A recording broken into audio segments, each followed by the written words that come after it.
que has recibido en tu celular, en tu computadora, no sé, en redes sociales ha estado circulando un texto de que cada 100 años el planeta vive una epidemia o una pandemia.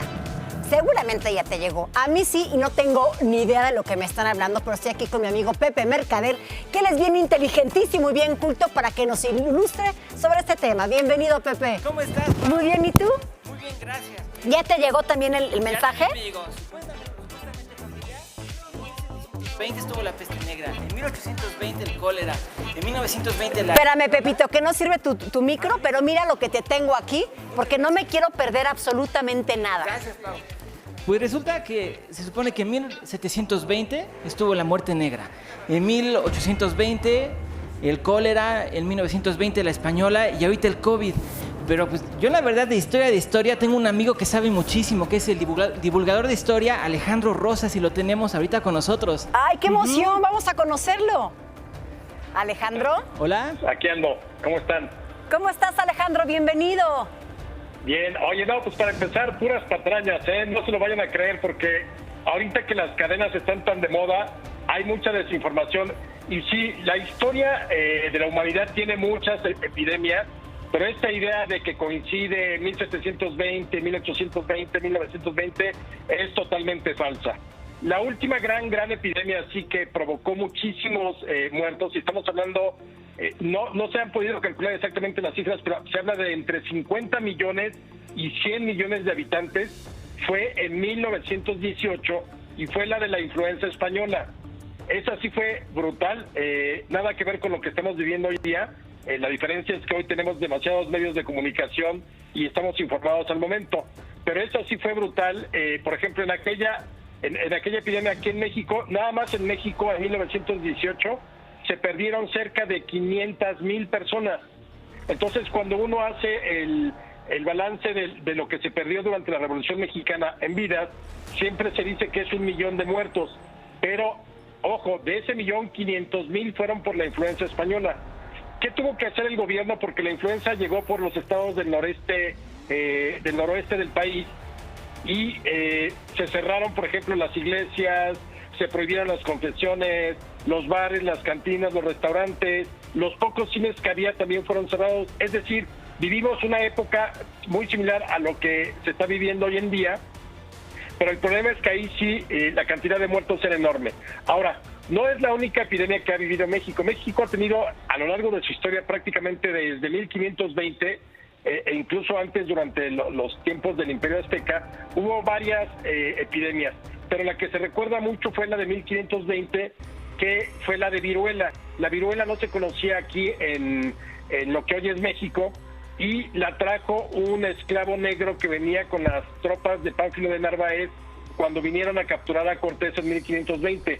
La viruela se propagó y eso propició muchísimas muertes también, sobre todo entre los pueblos indígenas, lo cual también en cierta manera ayudó a Cortés a triunfar sobre el imperio mexica. De hecho, una de las grandes víctimas de esa epidemia fue el Tlatoani Cuitláhuac, que era el que estaba encabezando la defensa de Tenochtitlán.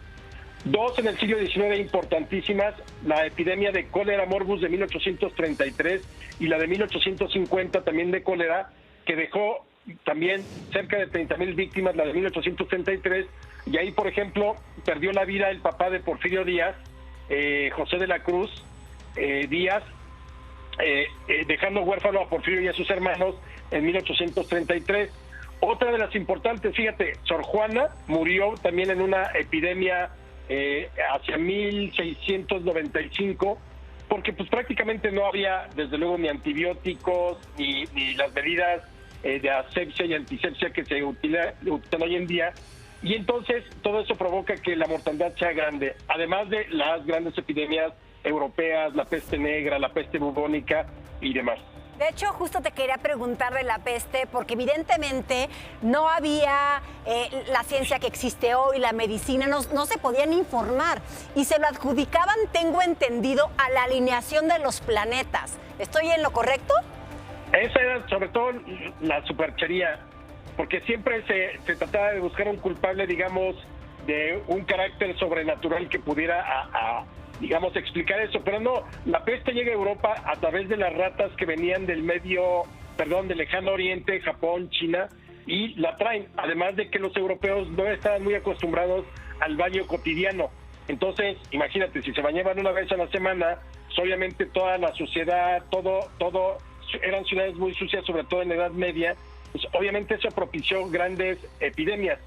Siempre se ha atribuido, por ejemplo, aquí la epidemia de cólera de 1833, había un sentimiento español muy grande en esos tiempos, porque acabábamos de terminar la Guerra de Independencia.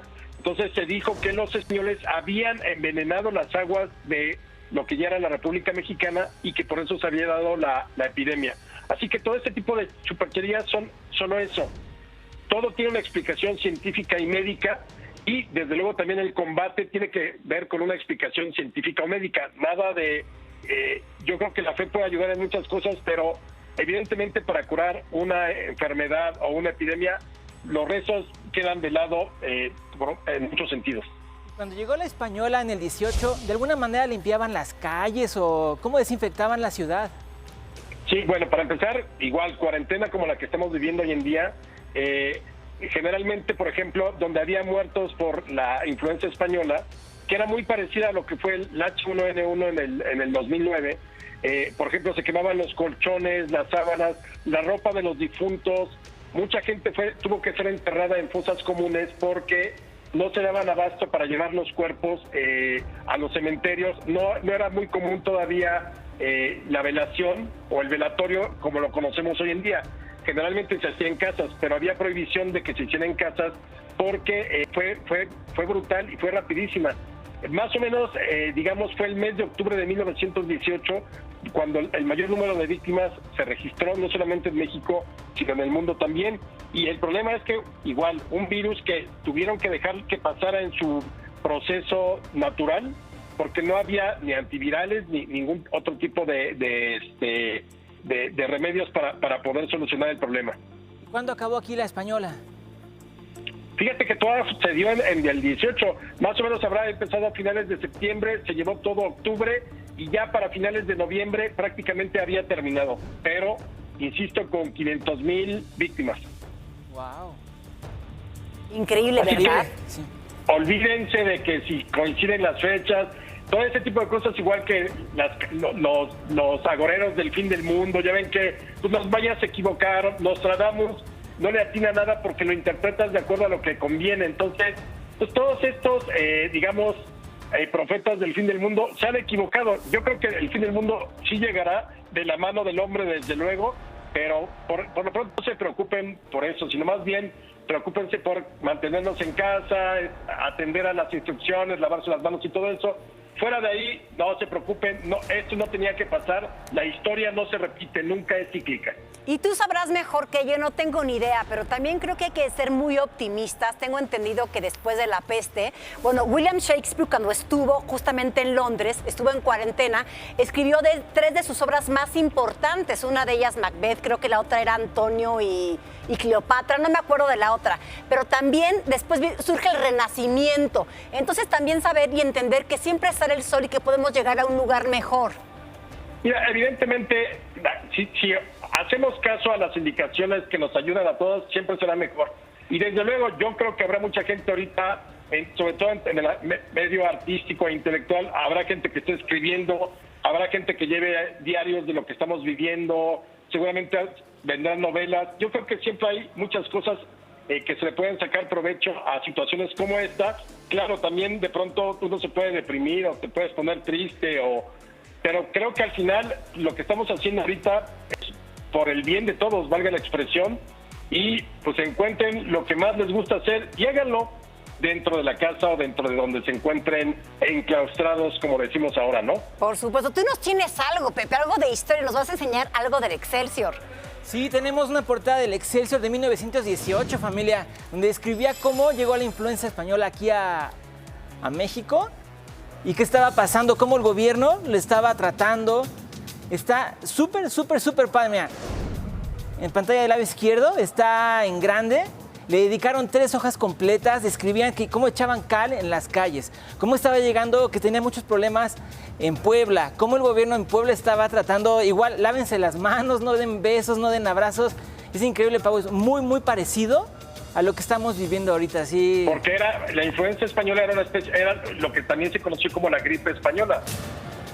Entonces, también lo interesante es, imagínense en México, pues estábamos saliendo de la revolución, llevaba un año y medio la nueva Constitución del 17, todavía estaba levantado en armas Zapata, 1918, todavía daba guerra a Pancho Villa en el norte contra Carranza. Es decir, fue una década terrible. En 1910 teníamos 15 millones de habitantes, para 1921, cuando se vuelve a censar el país, teníamos 14 millones de habitantes. E insisto, de ese millón que se pierde, aproximadamente 500,000 fueron producto de esa terrible pandemia que, pues desde luego tenía el Excelsior, que también tenía un par de años, 1 o 2 años, de haber empezado su historia en la historia del periodismo en México.